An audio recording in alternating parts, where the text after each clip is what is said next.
Anyway, we're starting today in India, where it is a big day for what is the world's fastest growing major economy. The newly appointed boss of its powerful central bank is getting ready to make his first policy decision since taking office. That will happen in a few hours. It will be watched very closely. That's because as global growth stalls, India is seen as one of the few bright spots in what is otherwise a pretty gloomy picture.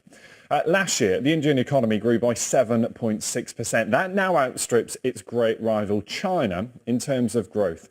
Why? Well, one of the factors behind that development is the country's strong demographics. On average, India's population continues to get younger and more productive. By the year 2050, the UN says it will have a working age population of 1.1 billion people. That's over 4 times the size of the combined North American workforce. But it's not all good news. India may have cured the problem of runaway inflation, but there are concerns that India's central banks have bad debts and that Prime Minister Narendra Modi's reform programme may have stalled. Sally.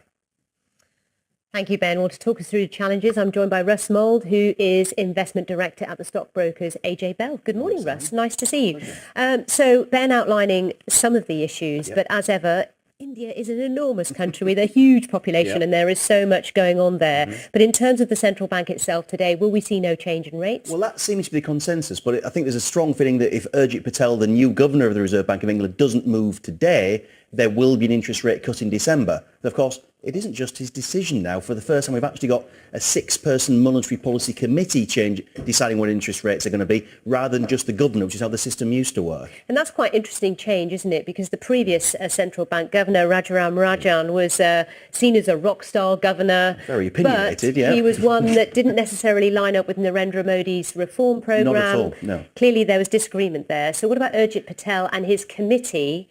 It's not just about his choice. No, I mean, Rajaram Rajan only served one term, partly because of this alleged friction with Prime Minister Modi. Mr Patel was his deputy. So in that respect, there is a degree of continuity anyway. The other 5 governors, they've been handpicked by the Modi administration. But in the end, Mr Patel does have the ultimate say. He's got the casting vote if there's a tie. So there is some consistency in terms of policy. But then Rajan was seen as a bit of a loose cannon anyway. So the question is, we've had 2 interest rate cuts in the last year and a bit. When, I think, rather than if, does the next cut come? Because inflation down at 5% is pretty much bang on the RBR target. I talked about it being a glimmer of hope in an otherwise pretty dismal picture of economic growth. And when it comes to India, the economic picture is very different, as we touched on. 7% growth is a problem that most Western countries would love to have. Exactly, and it's a really different problem. So I suppose for the central bank there, it's trying to manage that growth and manage that growing population in a way that other economies absolutely aren't. And in some ways, the central bank can't do it all. I mean, the World Bank's just published its latest ease of business report, and India ranked 130th, which out of 189,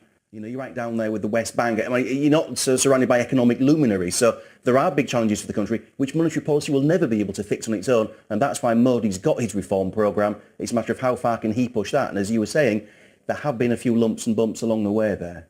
And just mention Philip Lowe, who's the new boss of the Reserve Bank of Australia. And his job today, or first decision today, they kept rates on hold in Australia. But as all these new chiefs come into play, it's interesting, there's a big debate about central bank action worldwide, isn't there? Yeah, I mean, Dr. Lowe in Australia's got a massive job on his hands. Glenn Stevens wasn't the rock star that Rajan was supposed to be in India, but he did oversee 100 consecutive quarters of GDP growth. So in that respect, Dr. Lowe's got quite a big act to follow. But yeah, no change in Australia. But again, the market's pricing in a rate cut within 12 months. And the very fact that we're talking about rate cuts is interesting. I was at a conference last week and somebody said that there have been over 670 interest rate cuts since 2008. And worldwide. Not just in Australia. No, not just in Australia. Worldwide.